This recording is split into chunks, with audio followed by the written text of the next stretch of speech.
আপোনালোকে দেখিছে যে জমিয়ত উলামা হিন্দৰ সন্মানীয় সভাপতি হজৰত মৌলানা মেহমুদ মাদানী সাহাবে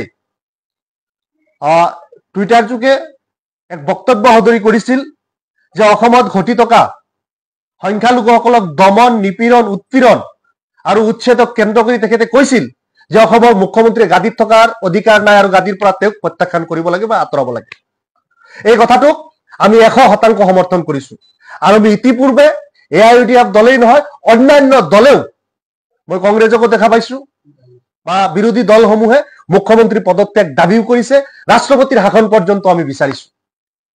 আজি যেতিয়া আমি এআইইউডিএফ দলে ইয়াৰ পৰা কৈছো, কোনোবা কংগ্ৰেছৰ পৰা কৈছে, সেই সময়ত অপৰাধ নোহোৱাত আজি জমিয়ত উলামা হিন্দৰ সন্মানীয় সৰ্বভাৰতীয় সভাপতিগৰাকীয়ে যেতিয়া তেওঁ দিল্লীৰ পৰা কৈছে, সেই কথাটোত অপৰাধ কেনেকে হ'ব পাৰে? জমিয়ত উলামা হিন্দ স্বাধীনতা সংগ্ৰামত হাজাৰ হাজাৰ মানুহ এই সংগঠনৰ নেতৃত্বত প্ৰাণ আহুতি দিছিল দেশ স্বাধীনৰ কাৰণে। আজি এই সংগঠনৰ যি গুৰি ধৰোতা মাদানী সাহাবৰ নামত ইতিপূৰ্বে ডাক টিকট পৰ্যন্ত ছপোৱা হৈছিল। যি সংগঠনৰ শৌৰ্য ইতিহাস আছে, যি সংগঠনে দেশ মাতৃক ভাল পায়, ভাৰতবৰ্ষক ভাল পায় আৰু ভাৰতবৰ্ষৰ কল্যাণৰ কাৰণে, ভাৰতবৰ্ষৰ ধৰ্মনিৰপেক্ষ আৰু গণতান্ত্ৰিক চৰিত্ৰ বৰ্তাই ৰখাৰ কাৰণে অহৰহ সংগ্ৰাম আৰু যুঁজ কৰি আহিছে, সেই সংগঠনৰ মুৰব্বীৰ বক্তব্যক হিমন্ত বিশ্ব শৰ্মাই যেনেকুৱাকে বৃদ্ধাংগস্তু দেখুৱাইছে, আমি ধিক্কাৰ দিছো আৰু তেখেতক জনাব বিচাৰিছো যে অসমৰ মুখ্যমন্ত্ৰী হিচাপে শালীনতাৰ ভিতৰত কথা বতৰাখিনি কোৱা উচিত। তেখেতে যি ধৰণৰ শালীনতাৰ সীমা চেৰাই গৈ কথা বতৰাবিলাক কবলৈ লৈছে, এজন সভ্য সমাজৰ এজন মেচিউৰ্ড পলিটিচিয়ানৰ কেতিয়াও কথা হ'ব নোৱাৰে। কৰবাত বৃদ্ধাংগস্তু দেখুৱাব, কৰবাত চুলি নে বাল, এই কথাটোৰ ক্লিয়াৰিফিকেশ্যন মুখ্যমন্ত্ৰীৰ পৰা কোনেও নিবিচাৰে। আৰু সেই কথা বতৰাবিলাক যেতিয়া তেখেতে কৰি আছে আৰু দুদিনমান পিছত তেখেতে ক'ত বা কি খুলি দেখাই দিয়ে তাৰ কিন্তু হদিছ নাই। গতিকে মুখ্যমন্ত্ৰী নিজৰ সীমা অতিক্ৰম কৰিব নালাগে। লক্ষ্মণ ৰেখা অতিক্ৰম কৰি কথা বতৰা কোৱাটো কাৰো বাবে সমীচীন নহয়, ৰাজ্যৰ বাবেও মংগল নহয়। গতিকে তেখেতলৈ আমি বিনম্ৰতা সহকাৰে আহ্বান জনাইছো, তেখেতে এই ধৰণৰ কাৰ্যকলাপৰ পৰা বিৰত থাকক। বন্ধুসকল, দেখিছে যে আজি আদানীক বিঘাই বিঘাই মাটি দিয়া, আজি কাৰ্বি আংলঙত চিমেণ্ট ফেক্টৰীৰ কাৰণে 3000 বিঘা মাটি দিয়া, আজি ৰামদেৱক লাখ লাখ বিঘা মাটি দি পাম খেতি কৰা, অমুক খেতি কৰা, তমুক খেতি কৰা, অসমৰ সম্পদসমূহ বহিৰাগতৰ হাতত গতাই দি আছে। আজি অসমত হাজাৰে হাজাৰে বাংলাদেশীক সংস্থাপিত কৰিলে চিএৰ জৰিয়তে, যিসকলে জাতি মাটি ভেটিৰ কথা কয়, তেওঁলোকে বাংলাদেশী আৰু আফগানিস্তানীক অসমত থিতাপি দিব বিচাৰিছে।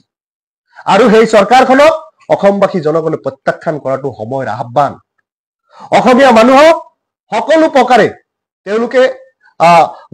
তেওঁলোকে জুৰুলা কৰাৰ কাৰণে যিমান ফন্দি সকলোখিনি ৰচনা কৰিব, কেৱল আৰু কেৱল তেওঁলোকে ৰাজনৈতিকভাৱে 26ৰ বৈতৰণি বা নিৰ্বাচনৰ বৈতৰণি পাৰ হোৱাৰ কাৰণে এনেকুৱা কিছুমান কৃত্ৰিম সমস্যাৰ সৃষ্টি কৰিব, হিন্দু মুছলমানৰ যুঁজ আৰু কাজিয়া লগাব বিচাৰিব।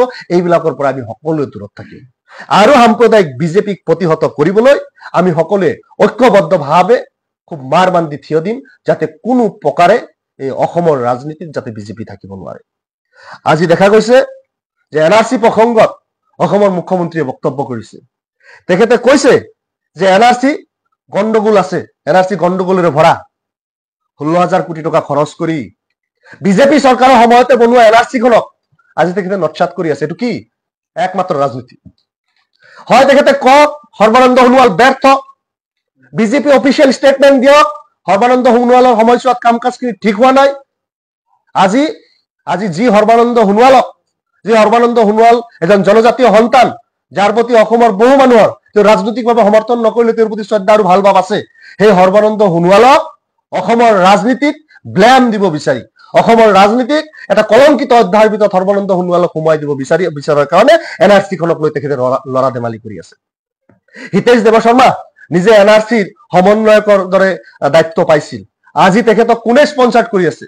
আজি হিমন্ত বিশ্ব শৰ্মাই স্পন্সাৰ কৰি পইচা পাতি দি আকৌ তেখেতক কোৰ্টলৈ লৈ যাব বিচাৰিছে। এনআৰচিখনক গোটেই বিতৰ্কৰ মাজত সোমাই দিব বিচৰা হৈছে। এনআৰচি এনআৰসি উচ্চতম ন্যায়ালয় পৰ্যবেক্ষণত হৈছিল আৰু এনআৰসি উচ্চতম ন্যায়ালয়ে এটুক হেফাজত কৰিব আৰু এনআৰসি যি কৰিব লগা আছে উচ্চতম ন্যায়ালয়ে কৰিব। এই ক্ষেত্ৰত হিমন্ত বিশ্ব শৰ্মাৰ নিচিনা এজন সাম্প্ৰদায়িক মনোভাৱাপন্ন মানুহৰ হাতত এনআৰসিৰ কোনো ক্ষমতাই নাথাকক, কোনো সুযোগে হিমন্ত বিশ্ব শৰ্মাৰ হাতত নাহক, তাৰ কাৰণে আমি কামনা কৰিম। আজি এছআইআৰ, আজি মুখ্যমন্ত্ৰীয়ে কৈছে য'তেই উচ্ছেদ হ'ব তাতেই ভোটৰ নাম কাটি দিয়া হ'ব। তাৰ মানে আপোনালোকে এতিয়া নিৰ্বাচন আয়োগ হৈ গ'ল। নিৰ্বাচন আয়োগৰ জৰিয়তে যি ধৰণে নিৰ্বাচন আয়োগক যি ধৰণে আপোনালোকে ব্যৱহাৰ কৰিছিল, সেই ব্যৱহাৰ আকৌ ভোটৰ পৰা নাম কাটিবলৈ কৰিব। আজি হাজাৰ হাজাৰ মানুহৰ নাম আপুনি ভোটৰ লিষ্টৰ পৰা কাটি দিছে। আপোনাক কোনে অধিকাৰ দিলে এজন ভাৰত ৰাষ্ট্ৰৰ নাগৰিকৰ ভোটৰ অধিকাৰ কাটিবলৈ? এই ধৰণৰ অসাংবিধানিক আৰু অগণতান্ত্ৰিক কাম কাজ মুখ্যমন্ত্ৰীয়ে কৰি আছে। আজি যিসকলক উচ্ছেদ কৰিছে তেওঁলোকৰ যদি 40 বছৰ বা 50 বছৰ বা সেই ঠাইতে নাম আছে, আজি যদি কাটি দিয়া হৈছে তেওঁলোকে ক'ত গৈ নাম তুলিব, কেনেকে তুলিব? এই কথাৰ বিচাৰ আপোনালোকৰ ওচৰত দিলো, অসমৰ জনগণৰ ওচৰত আমি ৰাখিলো। আজি হাজাৰ হাজাৰ মানুহৰ নাম সোণাপুৰত কাটিছে, আজি চোৰাবাখৰা বা বিলাসীপাৰাত কাটিছে, ডাইৰেক্ট ডিলিট কৰি দিছে। কোনো ফৰ্ম সেই ব্যক্তিৰ জৰিয়তে ফিল আপ কৰা হোৱা নাছিল। আজি তেওঁলোকে যে অন্য কোনো ঠাইত যে যাব তাৰো কাৰণে জাগা ওলোৱা নাই, যাব পৰা নাই, তাতেই কৰবাত ৰাস্তাৰ পাৰত আছে। কিন্তু অহা নিৰ্বাচন আহি আছে, এই ভোটৰ সময়ত তেওঁলোকে ক'ত যাব? দেখা গৈ আছে হিমন্ত বিশ্ব শৰ্মাই এই ভোট কাটা প্ৰক্ৰিয়াটো, অৰ্থাৎ ভোট চুৰি প্ৰক্ৰিয়াটো, ভোট ডকাইতি প্ৰক্ৰিয়াটো তেওঁ আৰু ত্বৰান্বিত কৰিব বিচাৰিছে। হিমন্ত বিশ্ব শৰ্মা ভোট চুৰ নহয়, ভোট ডকাইত হয়। আৰু অহা দিনত ভোটৰ ডকাইতি কৰিবলৈ বিলাসীপাৰা সমষ্টিটো যাতে হিন্দু সংখ্যাগুৰু হয়, তাৰ কাৰণে তাৰ পৰা মুছলমানসকলক খেদি পঠিওৱা হৈ আছে।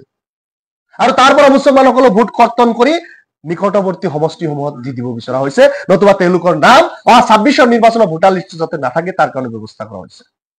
গতিকে এই যে অসমত যি এক অৰাজকত পৰিৱেশ চলিছে, মন গলেই কাৰোবাক গুলিয়াব, মন গলেই কাৰোবাক জেলত সোমাব, মন গলেই কাৰোবাৰ ঘৰ ভাঙি দিব, মন গলেই মন্দিৰ মছজিদ ভাঙি দিব, মন গলেই ভোটৰ লিষ্টৰ পৰা নাম কাটি দিব, মন গলেই ডিটেনশ্যন কেম্পত সোমাব, মন গলেই মানুহক সীমান্ত পাৰ কৰি দিব। এই ধৰণৰ মতগৰ্বিতা, নিজৰ ৰাজনৈতিক মুনাফা আৰু গাদীত থকা লিপসাৰ এই পৰিৱেশৰ অৱসান ঘটক, এই পৰিৱেশ নাইকিয়া হওক, তাৰেই কামনা কৰি। Thank U.